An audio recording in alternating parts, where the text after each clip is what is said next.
Well, the first official reactions from Israel, it has raised fresh questions.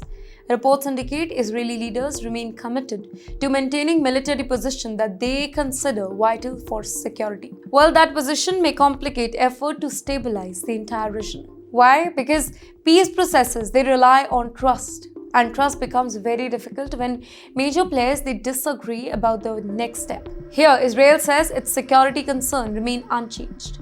Iran insists that regional issues must also be addressed.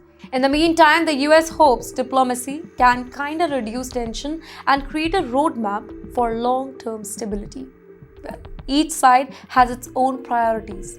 And when priorities collide, agreements face pressure.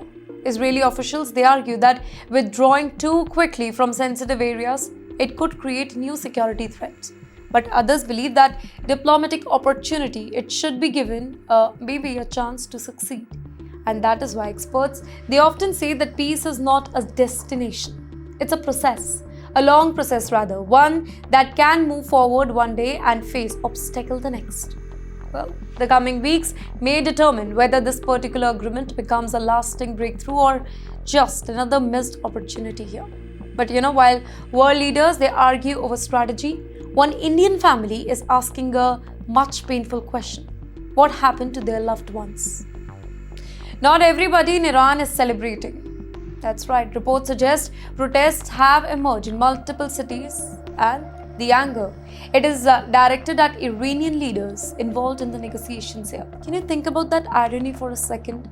A deal designed to reduce tensions internationally, it is creating tension domestically. Well, many supporters, they believe that Iran is giving away too much. Others worry about the future role of the whole Strait of Hormuz. Some fear national interests are being compromised, and so demonstrations have just begun.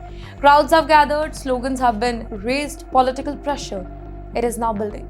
Well, here protesters argue that Iran should not make major concessions in exchange for promises that may or may not be fulfilled in future.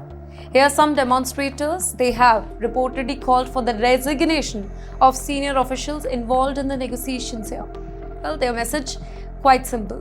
They believe Iran deserves a stronger deal, and this highlights an important reality. Governments negotiate agreements, but nations must live with the consequences. And if enough people they oppose a deal, leaders can suddenly find themselves under a lot of pressure. Yet, even as protesters they gather in Iran, a completely different challenge, it is emerging from Israel.